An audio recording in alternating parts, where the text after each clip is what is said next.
Ron Harris here from Muscular.com. Coverage of the 2021 Olympia weekend brought to you by High-Tech Pharmaceuticals. Hope I said that fast enough. Standing here with, this guy has had one hell of a 2021 so far. Damn straight. And it ain't over yet. Nope. The pride of Canada. Yes, sir. Well, there's a few pride, but Iain Valliere. Did I say it right? You said it perfectly. Does it, Bob Chicharrillo. does it bother you when people, I think it's Trigilli, says your name, Valliere? I mean, you know, like at least if they're saying my first name, Ian, not Lane, I'll let the last name slide, so we're good, you know? So let's talk about this year, man. Yeah. What a year. Tampa, right? Tampa, Tampa Pro, yeah. Texas, Yes, sir. and here you are. You know, first of all, I want to settle something because people say, why did he keep competing after he qualified? Wah! You know, he's taking away someone's chance, but this is my opinion. You tell me your opinion. It's Mr. Olympia. It's the best of the best. If you can't beat the best, what do you think is going to happen at the Olympia? Well, I mean, I'm not here to make friends. I'm here to compete as a professional bodybuilder. You know what I mean? Like, obviously I want to make friends along the way, but if you can't, if I show up at a show that you're doing, it's your prerogative to try and beat me, you know? I mean, that's what we're all here for. We're here to compete. I mean, if there was no competition, what would be the point of all this? You know, so I mean, even when I had already qualified, I mean, there's still money, there's still accolades, there's still pride. I mean, there's still my career as a bodybuilder that I want to leave something cemented after I'm done, right? And adding those titles is what I want. And, you know, I want to get on stage and compete, and I also want to perfect my craft. You know, it's something that we're always going to be chasing that doesn't actually exist in terms of perfecting that process, but every opportunity I have to get on stage and feel more comfortable up there and, you know, perfect that process of peaking for shows, I'm going to take that opportunity every single time, right? And winning a little cash on the side never hurts too, right? So. You know, another thing that's impressed me about you this year is your consistency. Yeah. Not even consistency. That would just be looking the same every time. You've been getting sharper from show to show. Yeah. Whereas I've heard so many guys over the years say, "Oh, you can only peak once a year. No. It's only you can't. It's impossible." Ronnie, sorry, Ronnie, but Ronnie could only peak once a year, and maybe that was true. Pounds, maybe that was. true for them, I don't know. You're about 245, 250. I'm like 260 on the button almost right now. 260. Okay, well that's close enough for. It's a big dude. Not Ronnie weight, but it's big enough, yeah. So yeah, tell me how you've been able to do that, because your first win this season was Tampa, and that was August, beginning. Yeah, beginning or end of July, beginning of August, yeah. So, and you know, I know you didn't like rebound or anything because your coach, PTUR, on Instagram, Patrick Tour, he's been putting all these, and they're always ass shots. Yeah. You could see the back and the glutes and everything have been super dry and tight for weeks and weeks. Yeah. How do you mentally even hold that condition? Because it's got to be a struggle. I mean, there's days when it's a struggle, but at the end of the day, it's all choices, right? Like, I still am loving this and having fun, and I still want to get up every day and do my cardio and eat my meals and try and be better than I was the day before. You know, at the end of the day, this all comes down to choices. I mean, you choose to do it. You know, it's a choice to eat that good meal or eat the shitty meal or do the cardio or train hard or not train hard. I mean, I'm just making the right choices. You know, I'm enjoying it. I'm loving training every day. I'm enjoying this competition season. I mean, if I could do every single show this season, I would have done every single one, right? So, you know, but we're just having fun, man. Cap it off with a fun Olympia here. Well, maybe cap it off. We don't know yet, but we'll see. You know, maybe more in the tank. We'll see. Well, you want to qualify for next year's Olympia, so. Well, I'm hoping tomorrow qualifies me for next year's Olympia, but I still want to get on stage and, you know, get another show in me while I'm feeling good and young and healthy, you know, so. Chris Mins, I hope you're listening because I'm saying it right here for you. Legion Sports Fest. Yeah, maybe, think about it. Maybe we're thinking about it. I mean, there's a couple of shows on my radar, so, you know, the Legion's there. I mean, there's Romania and a couple European shows. There's Toronto Pro in December, so there's options there, right? All right, don't get mad. I'm going to talk about the calves. Yeah. You don't have horrible calves. No, they're not. I've seen much. In fact, I guarantee. It's become like a joke now. It's like people almost want to say it because it's like someone else said it, so they just say it now. I mean, they're not good, but they're not that bad, you know?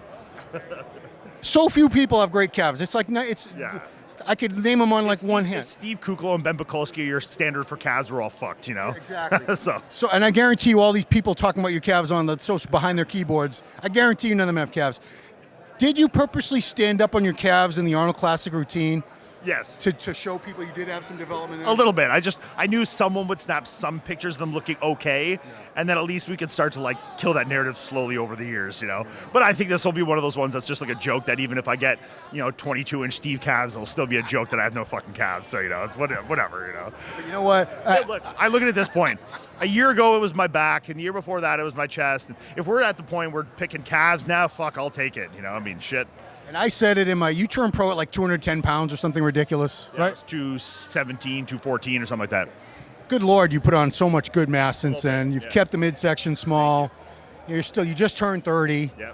You know, you're a work in progress. You've been getting better and better every year that I've seen you. Thank you. And you don't win contests being a horrible bodybuilder and having all these flaws. I'm just saying, it's not like politically. There's no reason for the judges to be doing this guy any favors. You know, it's the physique that's doing the talking for you. You're showing up in phenomenal condition.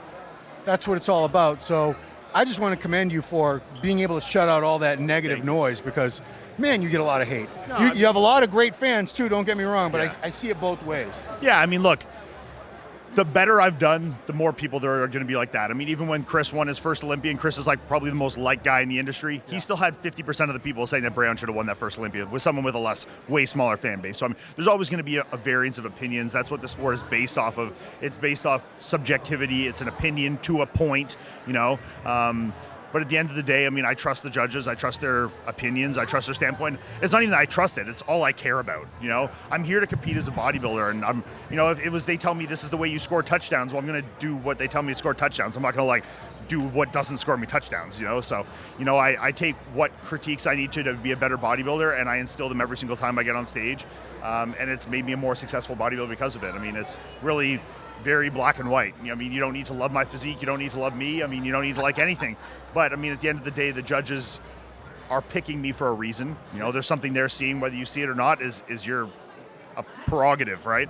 So I mean, at the end of the day, you know, I'm having fun. I'm loving doing what I get to do, and you know, I'm progressing every year in my eyes and the eyes of the judges. So what else do I need to be doing, right? Well, you need to move up, and you've been doing that. First Absolutely. Olympia was 13th? 14th. 14th. Then we cut it in half. We cut it in half. It was 7th last year. Yep. Hunter's not here, right? I was going to say. 8th place Hunter. So, I mean, just do the math. If you can split that difference again, Ah, shit. wow. 3rd and a half. I'll take that. That's good. Yeah. Split you it know, down the middle. You know, We'll split the paycheck between 3rd and 4th. A couple of years ago, I was so impressed, Giles. We were so impressed with you. We was like, why aren't they calling this guy out? And I think you're at that point now where there's no way they're going to overlook Iain Valliere now. You know, they've seen you. They know how good you are. Well, I think I'll be rewarded for where I deserve to be. And I mean, if that's first place, that's first. If that's 6th, that's 6th.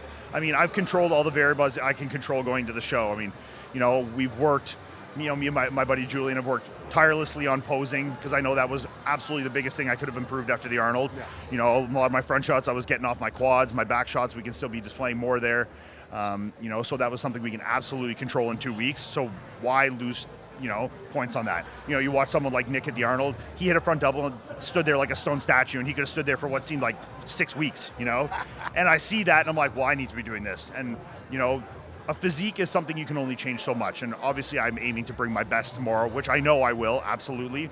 But something like posing is something we can absolutely make a humongous improvement on in 2 weeks when we have specific goals with it. So that was the biggest thing, making sure we were displaying my physique to the absolute utmost of what's there to be displayed. And then obviously just continue to bring, you know, a sharp, crisp package like I've brought all year, and continue to improve on every single show, and we'll continue to improve on that again tomorrow, right? Well, they say that's a true champion pays attention to every little detail, Yeah. and if that doesn't describe your whole approach to this, I don't know what does. So I'm a fan. I love watching you get better and better, and you take all the constructive criticism and you go to work and you come back better every season. So yeah, I mean, sometimes they piss me off, you know, but I still take them and I still try and make them better. I mean, you know, even if it wasn't the judges telling me my calves sucked, I can tell you I was still training them twice as hard after that. So I mean, it's, you know, it's these things, we take them and we all just want to be better. You know, like at the end of the day, we're all doing this because we love to make our physiques better. We love the challenge. We love the training. We love the dieting. We love, you know, the whole process of just enhancing your physique, you know, making it leaner, bigger, fuller, whatever it is. You know, and we're all just trying to do our job. So, I mean, it's just a bunch of guys that love bodybuilding, love lifting weights, and, you know, love traveling around to do shows, and we're just trying to have fun, right? right on, man. Love your attitude. Yeah. All right, well, I wish you the very best of luck, Thank you, Iain. Iain Valliere, if you don't know how to pronounce it, it's on his Valliere. Valliere. I spelled it out for you guys now. And it's Iain. No reason to fuck it up anymore. Yeah, it's not the standard spelling. I-E-N-Q, yeah, whatever. I don't know. It's spelled a much cooler way. Yeah. Anyway, The real way. Best of luck to you. Thank you, Ron. Appreciate it. Yeah, we'll see you. Guys, we'll see this man on stage at the Mr. Olympia. Thanks for watching. Appreciate it, man. Thank you. Thanks, man. Yep.